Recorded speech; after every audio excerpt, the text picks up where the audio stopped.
NAC is back. We got the freshest, hottest founder in the market right now, Jacob from ZORA. Jacob, it's been a big week, man. How you feeling? Feeling pretty good. A little tired, but good. Well, this is the space to air it all out. We got Chevy, Lucas, Coop tuning in here. Got a lot of questions about the ZORA token launch. Lucas, you want to take it away? Oh man. Just first off, RIP David couldn't get in, didn't make the cut on the recording, but yeah, Jacob, I think huge week for you guys. Launched the ZORA token last Wednesday. I guess to kick us off, like what's the current sentiment? What's the current vibe in the office? I know post token launch is usually the craziest time for teams. So like how's everyone taking it? What's the current sentiment? How's everyone feeling? Yeah, everyone's feeling good. I think we launched it last Wednesday. And I think Thursday, Friday, we kind of took a bit of an exhale and a deep breath and enjoyed the weekend. And then we're working on our roadmap for the product is like as full and as exciting as ever. So we're kind of like heads down. We've got a release tomorrow, which I'm really excited about. And yeah, I think we all just feel invigorated. Like we've had like a really good start to the year. Like we obviously made a really big bet moving from the mint model to the coins model, and it's been working for us. So I think we're feeling a lot of momentum. We're also feeling more eyeballs on us than we ever had, and more attention than we thought we were going to get at this stage. So we're kind of running with that. But yeah, feel good. All to play for. 5 years in and still at it. So yeah, it's a fun time. David, welcome. Thanks for joining us. Welcome, David. Congrats, David. Glad you could make it. Glad Proud you of you for figure being out able to how open up to Riverside. open a link. Yeah. But he's Can't muted. figure out a And now mic, his mic's not though. Wait, Jacob, I'm curious because you guys did the whole transition from NFTs to these new coins to then the token launch pretty quickly, rode the momentum of crypto Twitter just going ape shit around the entire model, for better or for worse. There was different sentiment. Was that all intentional timing wise, or did you guys kind of decide last minute that, okay, we have a lot of attention on us, a lot of eyeballs, let's just bring this thing live? We had that date locked for the better part of like 6 weeks, maybe even 2 months at that point. Oh, wow. And we had started working on the token process 6 months prior. So wow. it was it was kind of funny that it all ended up happening all at once, and our heads were kind of spinning, and we were like, we knew this was going to be an intense week either way, but then throw in all of the kind of base posting and then all of the community reaction and discussion and controversy around that. It was just like, holy shit, this is crazy. But no, we'd had that date locked for quite some time. So I wish it was like, oh sweet, everything looks good, like pull the trigger. But no, it was a date we'd had locked, and we just kind of let it ride and powered full steam ahead. Divine timing, some would say. Mm-hmm.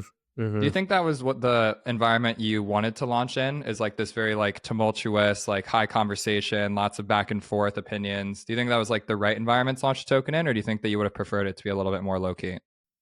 I hadn't really thought about it in that terms, to be honest. Like I think I'm always like, where are we going to be like a year from now or 2 years from now is like what really matters. I think there's some short-term variance. It's like, well, if you have a lot of attention, maybe things go one way. If you don't have a lot of attention, maybe things go the other. But that wasn't really a factor or something I thought about. I just, I had confidence in the product and the version of the market that we have now, where I was just like, yeah, full steam ahead. And I just wanted to like get it out there and behind us and like head into this new phase, because one, I think it's been a long time coming, and two, it just opens up so much more for us to do and lets us like accelerate on a bunch of fronts. So that was what I cared about more than anything, really.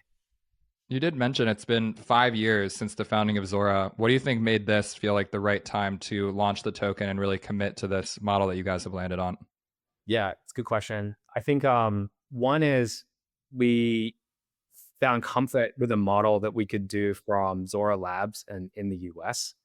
I think like one of my largest hesitations throughout the whole ZORA journey is just not being particularly convinced by the kind of traditional triumvirate of orgs that you need to do like a traditional token, where you've got the token, you have a DAO with a foundation, and then you have a labs team working on it.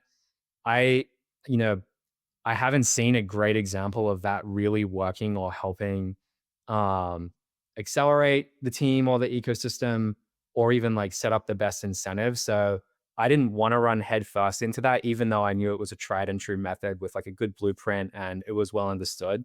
But that wasn't very convincing to me.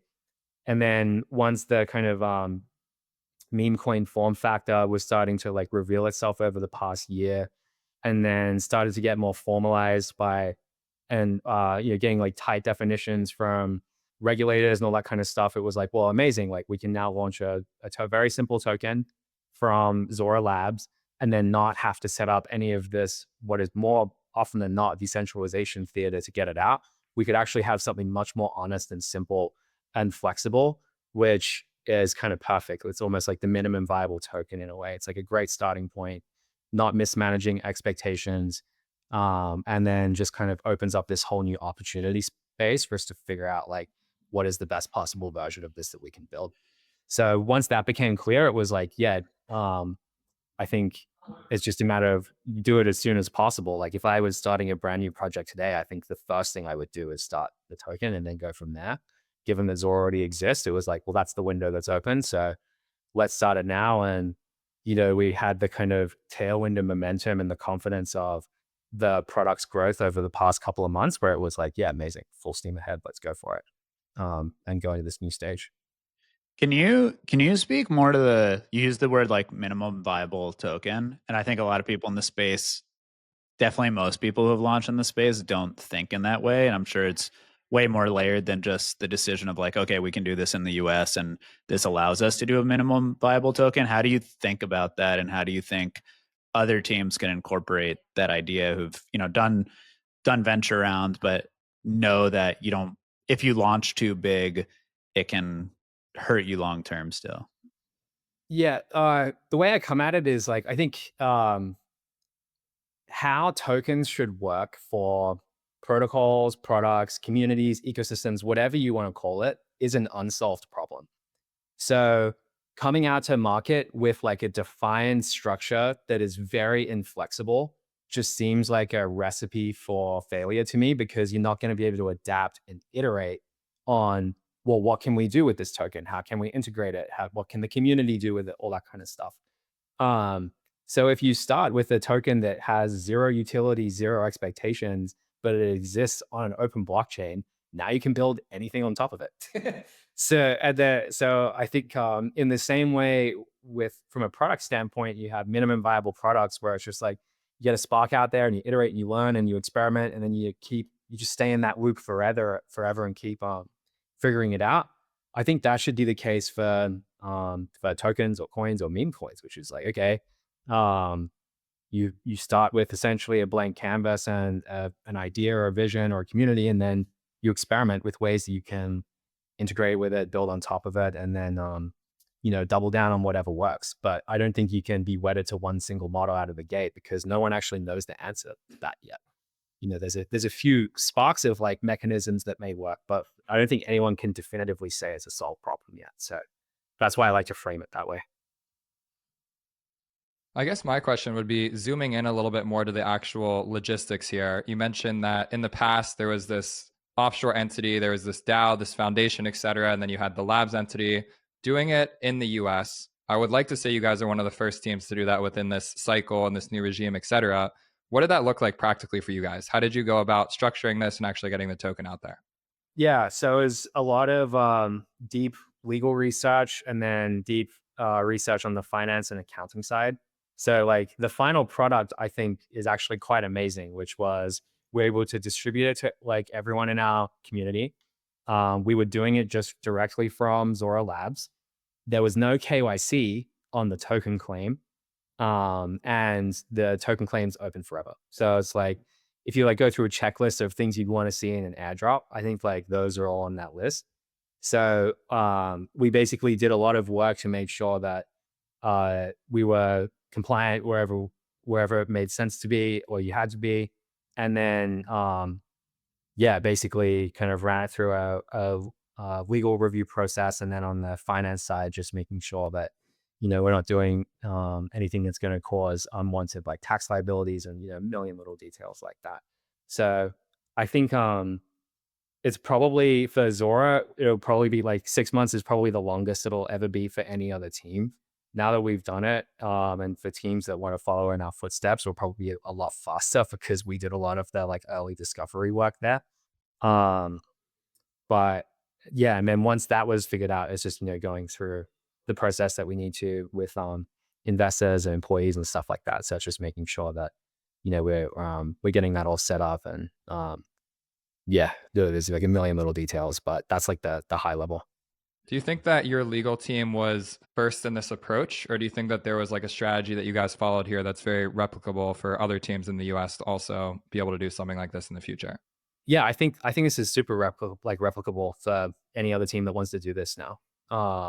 And I think like one of the goals for us, like taking this approach, was to actually try and set a new standard and a blueprint for, people building in the US to make sure that they're able to do it from the US and not having to go create some offshore foundation and complicated structure around it. So I would love Yeah. to see more teams take this much simpler approach and go from there. I think that would be like a huge success case.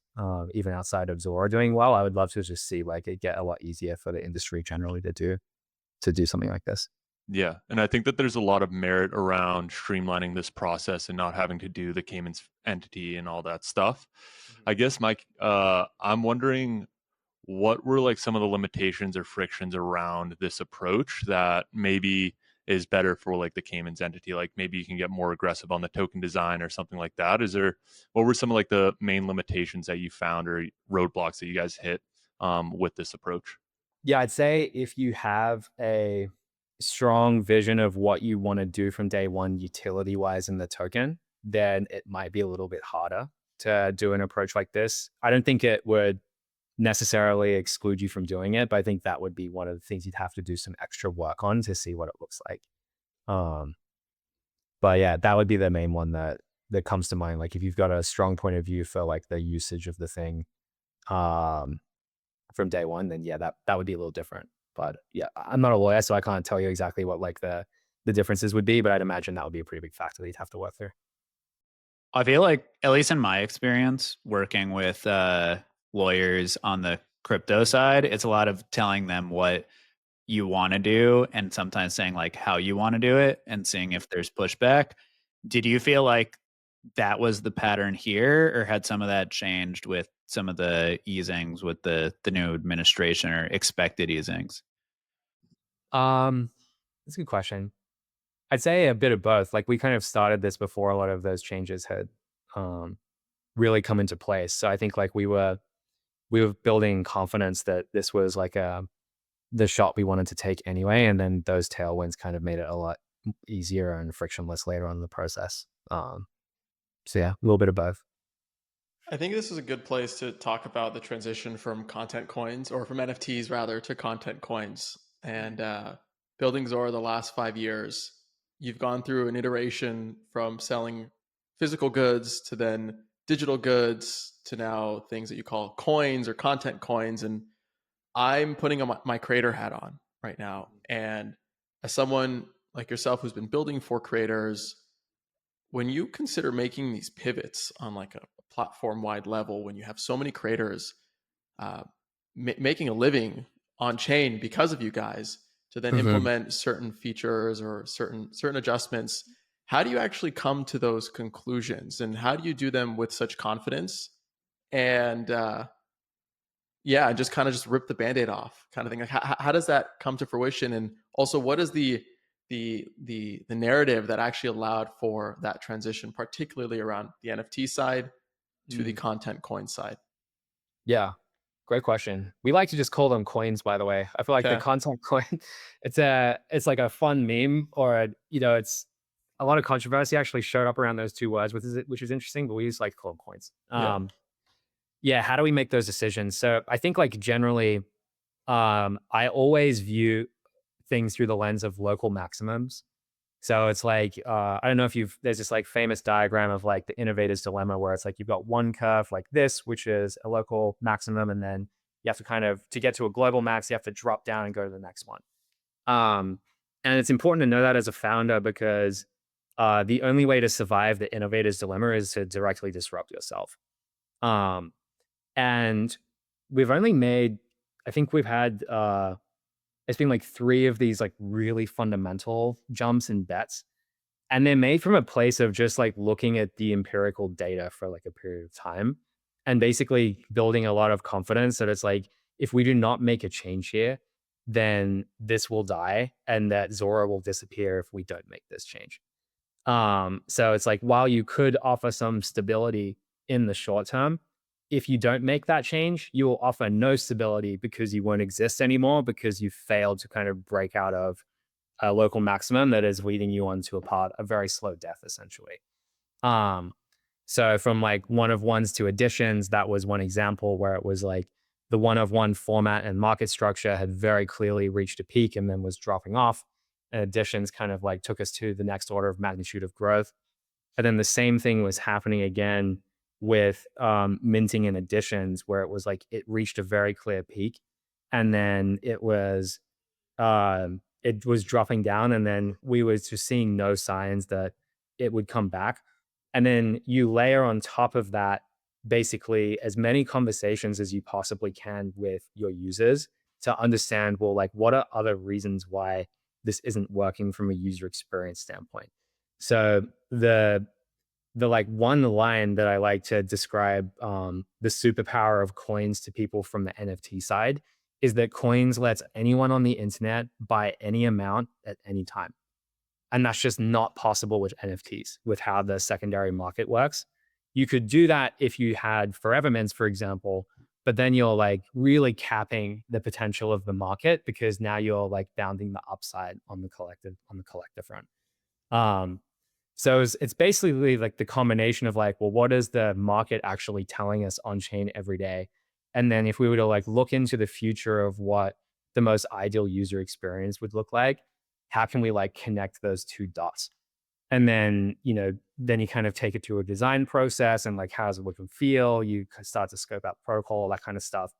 But yeah, at some point it's like, those 2 things, I kind of just like make the call and, do a lot of debate internally and build consensus in the team. And then once we've made that decision, we move extremely quickly. And then, we kind of go into the process knowing that we will go through a trough, but that's going to set us on a new global maximum. That's going to help us get to the next order of magnitude of growth.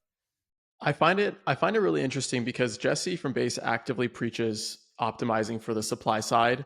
And if you optimize for the supply side, you bring creators and you onboard their audiences, you'll get your demand side with time.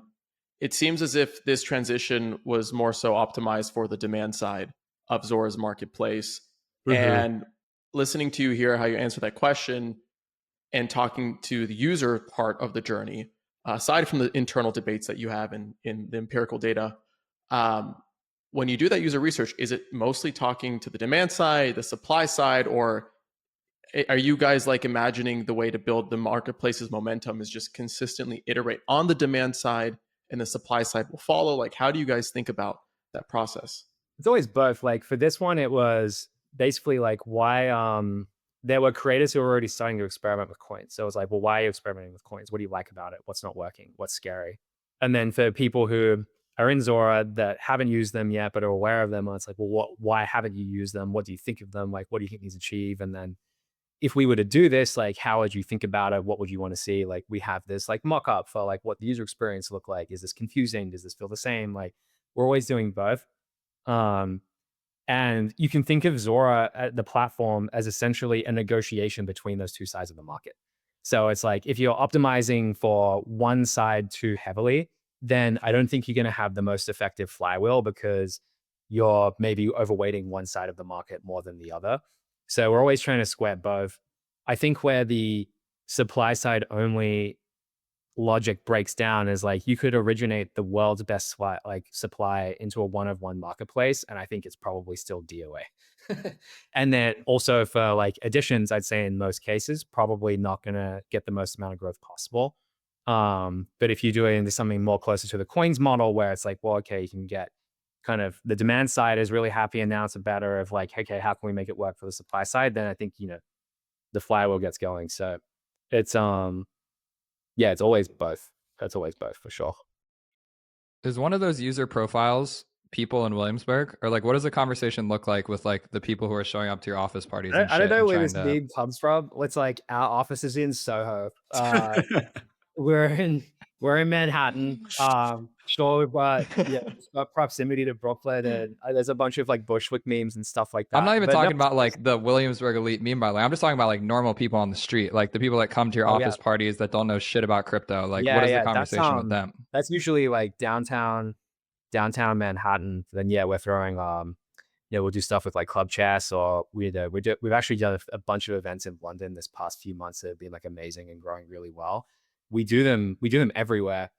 And it's pretty illuminating when you try and put an app in front of someone that has no idea what crypto is.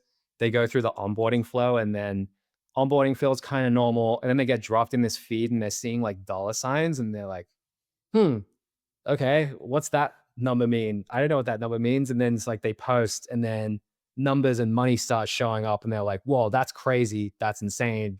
How is that working? Where's it coming from? And yeah, there's a lot of confusion. It's usually when they get like their first trades and it works for them. It's like a eye-opening moment, and then they're kind of hooked. But like getting them to that point is actually quite difficult. And then yeah, we're always learning like you can't simplify it enough. Like you can't remove it enough. So we're doing a lot of work right now on actually slimming down the mobile app even more and just like reducing a lot of the crypto surface area. But it is a fine line because we don't like want to, we kind of want to turn normies into natives is our thing. We don't want people to just like remain a normie. Like we do actually want them to come up the curve and like start to become a native crypto user. But yeah, long-winded answer to like you learn a lot when you're like onboarding people in the real world who have never heard of crypto before. And yeah, there is some balance of like you don't want to completely hide crypto away because that's the powerful thing. And there is actually a willingness to learn and like a kind of hunger there, but there is some balance. But yeah, it's fun. And I think one thing that's interesting, or at least like when we have like those deep discussions, I feel like, or, you know, especially around like a pivot or a new product launch, there's always like that trade-off or that kind of counterpoint to, you know, the reason against like ripping it or sending it. Was there anything top of mind for you guys during that discussion, during the coins discussion, that was like kind of a big trade-off that you guys were just willing to swallow the pill on? Or were you just fully aligned as a team and felt that this was the right decision?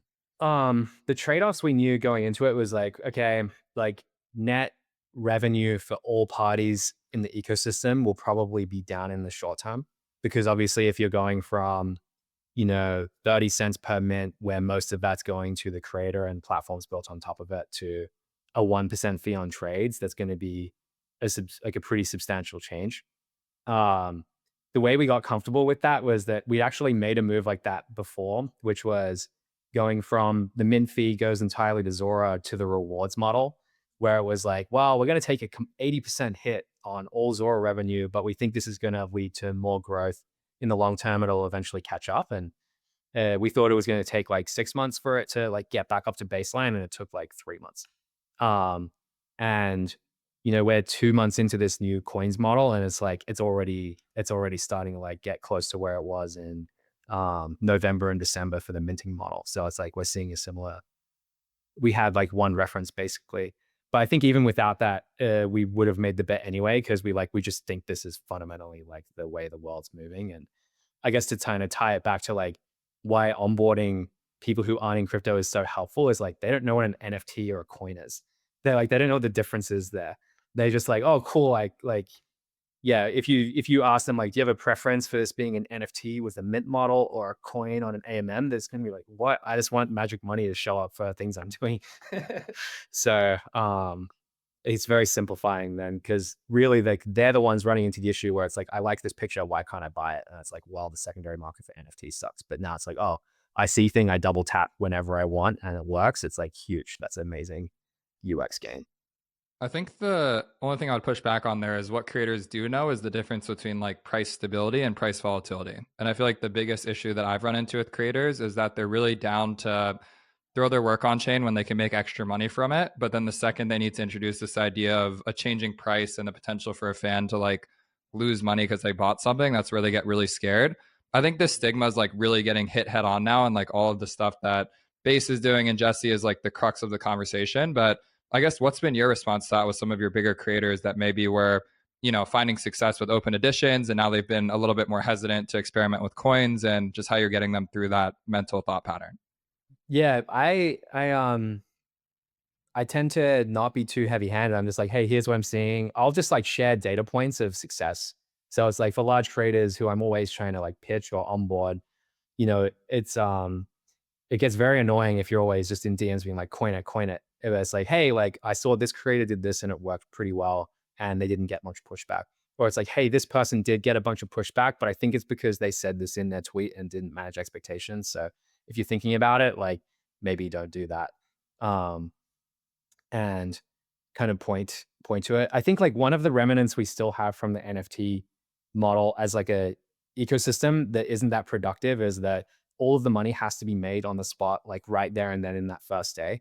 And that's because it used to be that mints happened only in a very short period of time. So you did have to make that money all on the spot and there was a lot of energy around it. But now in the coins model, these are open markets that last for as long as the internet does. So it's like, I actually think taking a much longer term view is, you know, something we should at least try and look at. Cause it's like, well, sure, maybe this doesn't go viral right now, but maybe if this gets discovered a year from now or 2 years from now, the market's still going to be there and it will work if that eventually happens. So, you know, you don't need to rush it or throw an inordinate amount of your weight behind it. Just build build the profile now. And like, if it works, you know, you don't even have to point people to it now. You know, you could just build it now. And then as it gets more normalized and more people are onboarding, maybe people just naturally discover it. But that time tension is completely gone at this point. Have you found a profile of creator that's more open to this model versus other types of creators? Ones that don't know what crypto is. Yeah. Cool. I'd say that. And then obviously like this kind of category of Zora user who just loves Zora and always like post on it and kind of ride with it. And interestingly, like we've seen, I think like as part of the coins model, people have started to realize that it can be just like all forms of content. It's not going to be like capital A art and like a really big deal the whole time. So I think that what's that done is it's just like we've seen people like, I don't know, everyday crypto users or people working in crypto who are actually just like posting and using Zora like they would IG, just because I think the weight of the art feel of the whole thing has kind of like changed a little bit. So yeah, like people who are in the crypto industry who are like working on it every day is like another pocket, which I wouldn't have really expected to take to it, but like they are taking to it, which is cool to see too. I've definitely learned that there's a new type of creator on chain ever since the pump fun era. And the types of creators that are creating all these memes, whether it be through the live streams or it's just a different persona compared to the V0, V1, or V2 types of creators that we've seen emerge on chain in the last few years. So I'm curious to see how that new creator persona develops. I think it's net positive for crypto that new forms of creators are emerging on chain. I was telling one of the base team members that that's like the biggest difference between what I'm realizing, even as someone who's running Blueprint and looking for high quality creators. It's just a different type of persona that's coining content. And it's not necessarily the music artists or the athletes or the podcasters per se. It's just, it feels like more internet native creators, like cultural. I don't know how to explain it. Do you have a label for it internally? No, I know what you're getting at though. And it's kind of cool that there isn't a clear word for this, but like, if we were to put like a Venn diagram of these people, we'd probably get to like a similar place. Like there's definitely something new there. Yeah, maybe they're just like Zora users. I mean, it begs the question of like, what is a creator, right? Because I guess the analogy I would use here is like someone like me, like I post on TikTok, I post like show clips, but I'm not like a full-time artist, producer, musician, whatever you want to call it. But I do still get value out of like sharing content on the internet and playing this like viral lottery game. And when you go on TikTok and look at the persona of a lot of these people who are doing well, most of the people are just like talking to the camera, sharing like a get ready with me video. Maybe they're sharing like a funny meme or something like that, but they're not like full-time creators per se, but that doesn't make them not a creator in the first place. And I think that's what this pivot really, I think that there's so much room for you guys to grow because you're now targeting just like everyone on the internet that wants to post anything on the internet. It's not like only an artist who makes fine art or only a musician. It's just like whoever is willing to press the post button on any type of content at all. Exactly. And that's something that I think is only afforded by this coins model as well, because you can start to unlock value at a much lower and more granular scale that you can with editions or NFTs, where it's like, oh, well, if we can start to form open markets with starting market caps as close to zero as possible, then monetization is possible for a whole new order of magnitude or multiple order of magnitudes, more types of content that just simply wouldn't have worked as an open edition or a one of one. So yeah, I think that that behavior or that kind of shift is a direct result of the medium change under the hood, where it's like, well, what it might work now. Or yeah, I'll get non-zero value. It might not be even 30 cents, but it's going to be more than I would have got on a different platform, which is an unlock. So who's to say that other token standards won't work for other creator personas and other creator profiles? Like maybe the NFT 721 or 1155 token standard is a better standard for a different type of creator versus this new brain rot Gen Z type of internet native creator that, and by the way, I got that word because I showed it to a family friend of mine who's like still in high school. And I was like, go get started on Zora and let me know what you think. And he's like, this is like brain rot, but like my eyes are everywhere, you know, like this is fun. So maybe there's different token standards and formats for different types of creator personas. Would you agree with that sentiment or would you disagree? No, I'd agree. I would also say that these aren't mutually exclusive. I think like if someone wants to coin a thing, make it an open edition and make it a one of one, I think that's perfectly fine. Like I think there's a bunch of social constructs from like the art marketplace days where it's like, well, if you're going to make this one thing, then you can't do anything else. But I just don't think that's the case. Like, I think we've even seen some of the largest meme coins. The original image gets auctioned as a one of one, and that has no negative impact on the original meme coin. And, you know, there's still someone that gets to own that thing. So it's like, I don't think these things need to be mutually exclusive at all. And then I think the question will be is like, what are the cases where other token types make sense? And then who does that look like? And, you know, one easy answer is that I think if you're a top 0.001% artist, you'll probably still be able to create one of ones that'll get sold for a lot of money, and that will really work for you. And then maybe there's like a sliding scale of in the art world side of, you know, crypto, where it's like, yeah, you can do editions and you can do all these like fun things, and there is still a market of people that want to collect those things and will value it. I just think it's a much smaller market than I think it is an upper limit on how big that is and how many people that works for, which is why we made that decision to evolve. But just because we're doing that doesn't mean that they're not going to continue to exist and have value. I just think. Right. Yeah. Do you think that there's any future where you guys could pivot back to NFTs, or are you pretty comfortable or set that coins are kind of the form factor for the long term? Never say never. I guess one thing I would say, one thing I would say against the why I do think that everything should probably be default coined versus default minted is that you don't know when something is going to go viral or not before the fact. So say you like minted an image or a video or whatever as an NFT and it goes super viral and that's not coined, you're just leaving an ungodly amount of value on the table that you will likely not get back and may even get coined without you, and you'll just miss it entirely. So I think like because you can't know what is going to be viral before the fact, I think you need to be essentially posting everything in the format that can go viral first. And then you also do the editions or one of ones if you really want to, and you have that audience. I would push back on like the inability for you to capture like the value if it goes viral. Like a forever edition enables that, where if that piece of content goes viral at any point, it can capture like that revenue or that upside. Maybe not for the collector, right? Specifically because it's a forever edition and there's no secondary markets, but I think that there's maybe more value in the social graph and like what that could represent. But yeah, that would be my only pushback on like virality. And Yeah, I would you'll definitely capture some amount of value from the forever mint, but I would imagine I would confidently say it would be 1,000x less than what it would be if it was in coin form.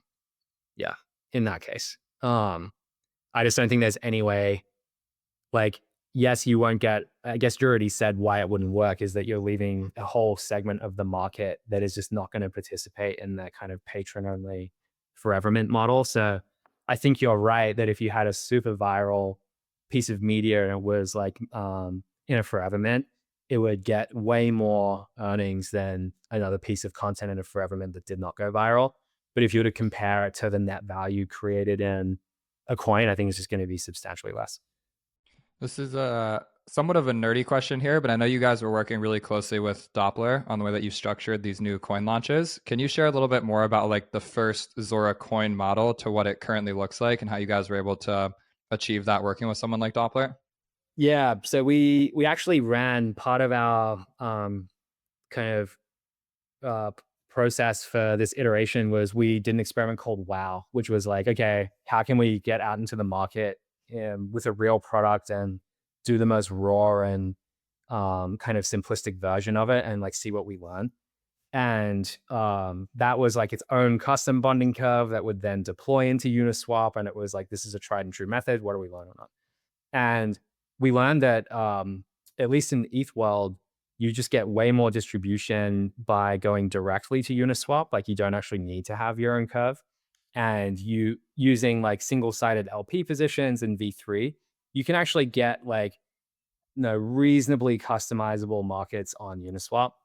But then reasonably is the key word there. And Doppler basically goes, okay, if you want to have a fully customizable market that is not only, one curve, you could have infinite different curves at different points.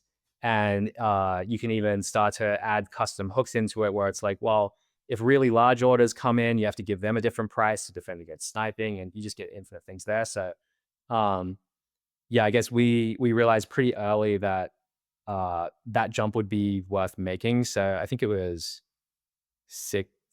like maybe like 2 or 3 weeks or 4 weeks into the first coins model. We then went on to Doppler on V3, and then we're working right now on getting onto Doppler on V4 with a whole bunch of new features in there, which should, one, help with like way better price discovery, and then two, just like structurally tackle this like sniping issue head on, which I'm really excited for, because you can only do that in Uni V4. You can't do it in Uni V3.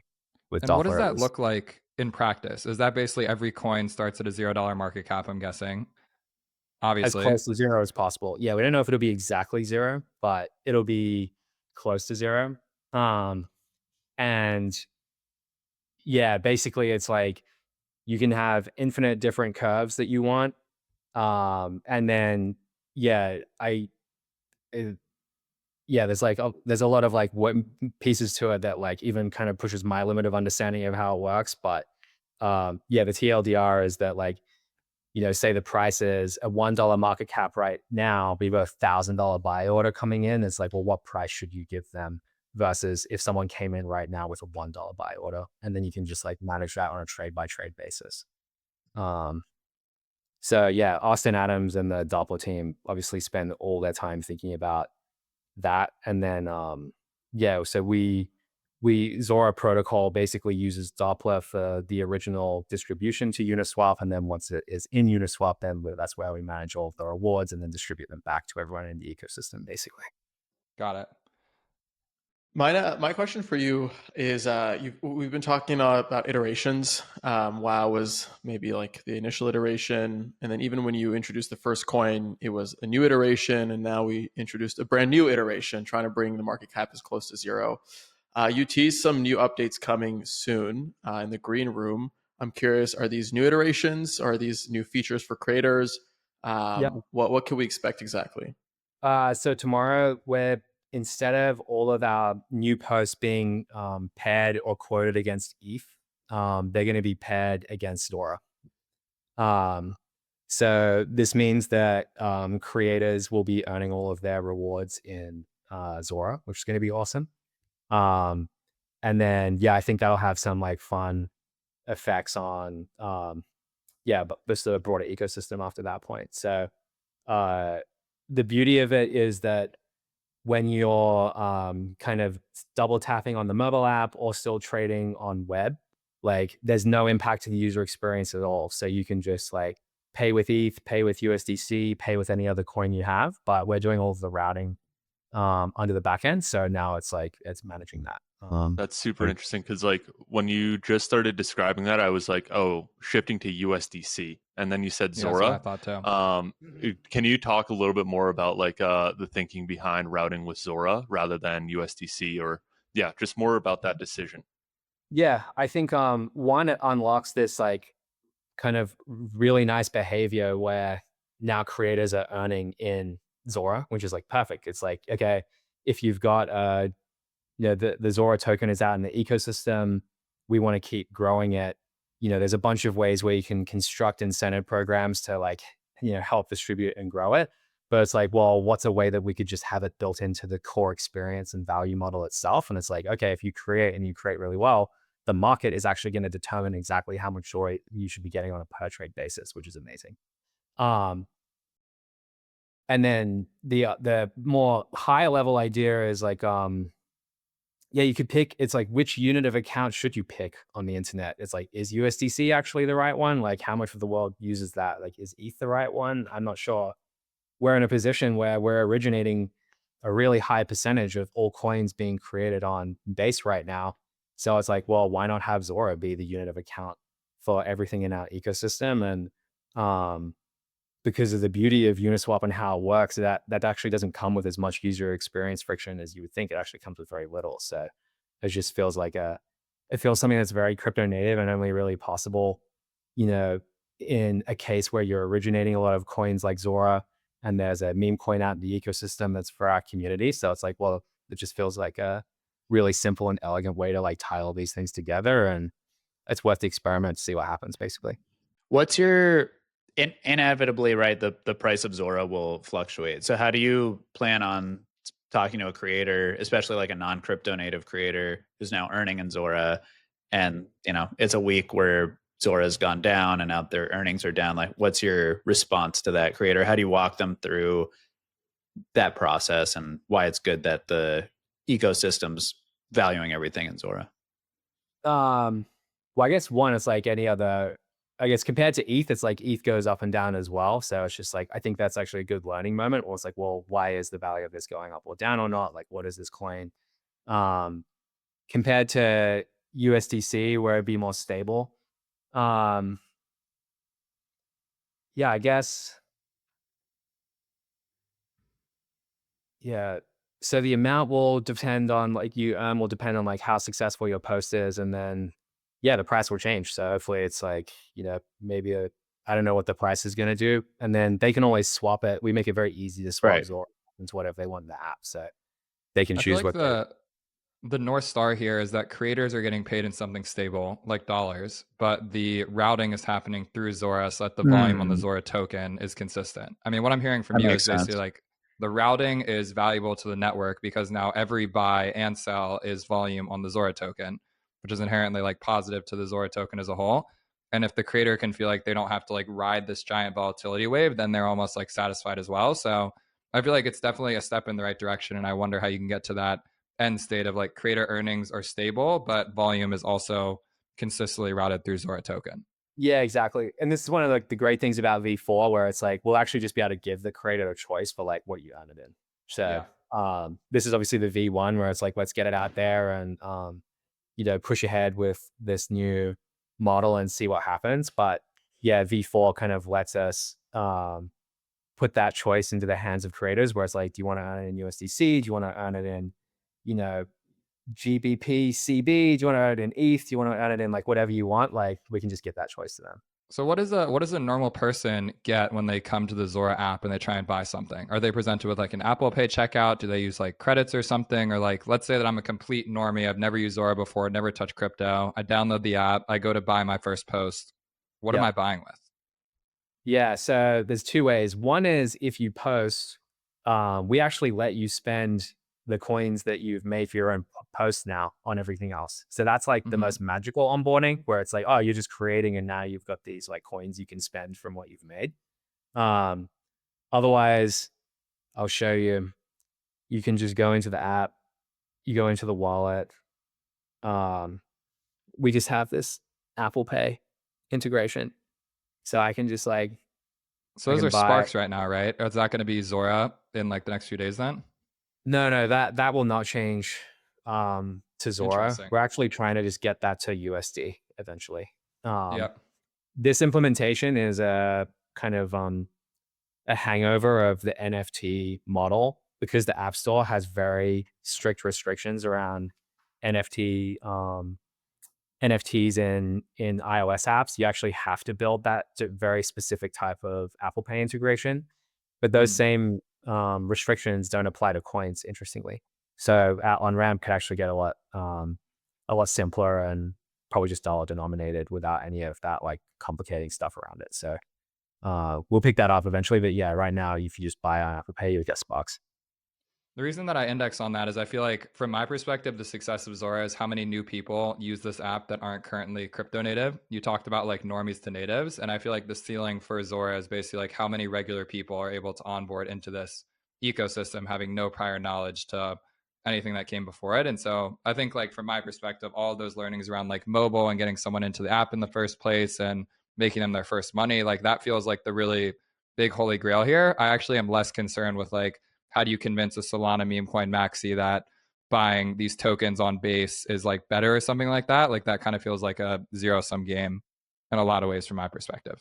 Oh, 100%. Yeah, completely agree. I don't think we would have built the mobile app if we didn't share that same point of view. And like, yeah, it is the case right now where a user with no crypto can just show up and like, I'll see if I can get it. Yeah, you can just double pat basically to load up your wallet with some Sparks and then get posting, or like get buying posts basically.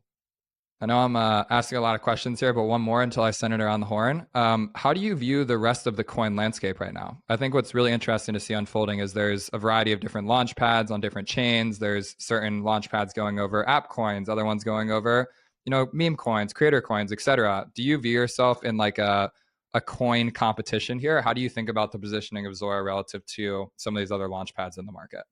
Yeah, I think a year from now, or it's already starting to happen. I think like launch pads are starting to specialize in a particular type of like a particular thing that they're tokenizing, and the success of the thing that of their like position is a function of like how effective is the market model for the thing they're tokenizing, and then how specific is the UX to tokenizing that thing as well. So it's like Well said. tokenizing AI agents looks very different to tokenizing a startup, which looks very different to tokenizing a piece of content. Um, so I think if you had just like an umbrella category called token launchpads, there's like a lot of them in there. But if you start to segment it by essentially the asset type, then I think it looks very different. And I don't really see any other product in the market right now that makes it easy to tokenize content the way that Zora does. But I see there's ones for app coins, there's one for costs on Farcaster and stuff like that. So yeah, I think the token launchpad category is kind of something that like Pump has kind of shown to the world as like, oh, there's a very simple model here and you can actually tokenize things. And then now I think there's kind of a space race, and any type of thing that has value, there's going to be someone that's like building a launch pad for that particular thing, even all the way to the like real world asset end of the spectrum. Like they're token launch pads in a way, they're just tokenizing real world assets, and there's specific UX and trust that's required to pull that off. So What's the one-liner to normies? Like when they come to either post on Zora for the first time or someone's using the app for the first time, obviously like token launchpad is complete gibberish to them. Like what's the one-liner used for them? we just say post get paid. Yeah. Makes sense. That's super easy. It's like, hey, like you're in IG DMs. It's like, oh, you have like 25,000 followers. Like this content is, we feel like the Zora community would love it.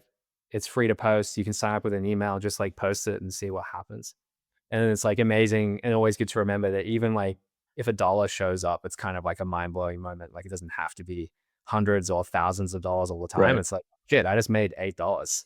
I've never made $8 on Instagram. Right. So yeah, if we just say post get paid. Well, I know we went quite around the horn here, and we really were in the hot seat here, Jacob. Thanks for bearing with 4 different lines of questioning all at once here. I know we're Awesome. coming up to top of the hour here, Lucas. You want to bring up anything else on the agenda before we get into closing remarks here? No, I think the last thing I wanted to talk about, Jacob, is I think we're all here in the game of trying to get the biggest creators on chain. I'm wondering how you guys are thinking about that now with this new model. I think like that narrative of post and get paid is pretty strong, but how are you guys approaching like getting some of the biggest creators in the world on chain, and what does that strategy look like? Good question. That's a good question. Yeah,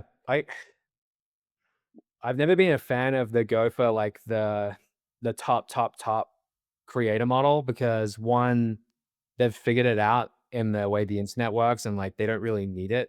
And actually it's probably more destructive for them, because it's just like, well, they've built an institutional business around what they've got. So yes, they create some of the world's best content, but it's inexplicably tied to whatever business model they've got. So it's like, it probably won't work yet. Yeah, our approach is always just like DMs, and then how do we help creators get excited by to invite their friends to it, because obviously you can only scale the team's manual outreach so much. So it's like, how do you build into the product? So for us, it's just like yeah, how do we make that easy and obvious behavior within the product itself to invite people? And then on social channels, how do we crack the code for how to talk about Zora on TikTok and IG Reels, basically, that is interesting and feels safe and inviting for people to like dip their toes in. Never sleep on a cold DM. You can get pretty far. Yeah. Are you guys finding success in TikTok and Reels yet with any of the Zora concepts or video presentations? We're actually starting to, yeah. Like on the Zora TikTok now and IG Reels, like we're regularly getting tens of thousands or hundreds of thousands of views on some videos now. So we've been like hustling on that for like 6 months at this point. But we're only just now starting to figure it out. And what does that process like look like for you guys? Do you guys just have like some college intern just ripping TikToks and Instagram Reels all day, or like what is that like? Literally, we've had like a rotation of internal employees just like trying with that. Just everyone on the hot seat. Yeah, exactly. You have 2 weeks to go viral. Yeah, basically. You're out. And then yeah, now we have actually brought someone on as a contractor, a college kid basically who just lives and breathes it, that is helping us like kind of really get our throughput up. So it's, instead of being 1 or 2 videos a week or every 2 weeks, it's like really, really often, and we're able to more real time tell the stories of like what's happening on Zora.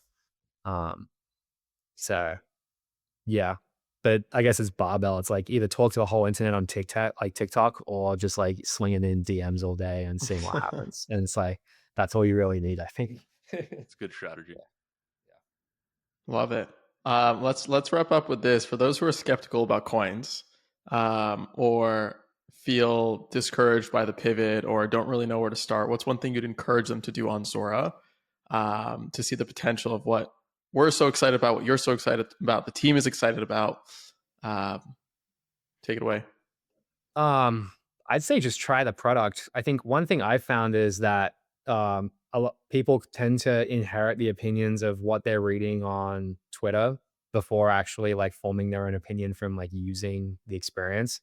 And when people actually download the app and try it, they kind of have like oh shit, like this is actually kind of cool and interesting and fun. So I would say just like download the app, and if you're like really scared, like download the app, create a pseudonymous account and just try post something and see what it feels like, and then double tap and see what people are posting and buy things and see how that feels like. Like we set the default buy amount to be 30 cents in Zora, so it's like it's very low stakes and feels pretty fun. And yeah, just poke around. It kind of feels like a early form of Tumblr or Instagram. Like there's like a bunch of sub communities in there that have their own like style and kind of things that were going around in there. So yeah, I'd play around with it. And then from a platform standpoint, like we do a lot of work to make sure it feels like fun and low stakes, and it's not some crazy degen trencher experience that's going to be like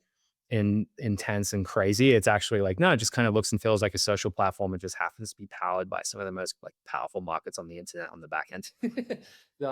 So yeah, I would play around with it. And yeah, see for yourself basically is my simple way to say it. Like, and if you still hate it on the other side of it, please DM me and tell me why, because I want to learn and figure out how to make it feel right. So Awesome. yeah, try it out. Let's go, baby. Good shit, Well, I Jacob. want to Yeah. quickly commend you for having kept it going through these iterations for 5 years. There's very few teams, specifically in like the consumer crypto landscape, who are still standing, having started this in what, 2018, 2019, I think was like the first iteration of Zora. And Same so the thing fact, was 2019, yeah, and then Zora officially started in 2020.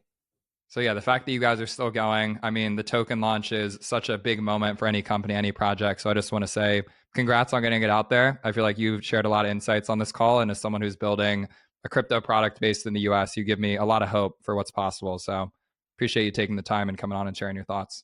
Cool. Yeah, thanks for having me on. And they're all great questions. I enjoyed it a lot. Awesome. Lucas, wrap it Lucas, up. send us out.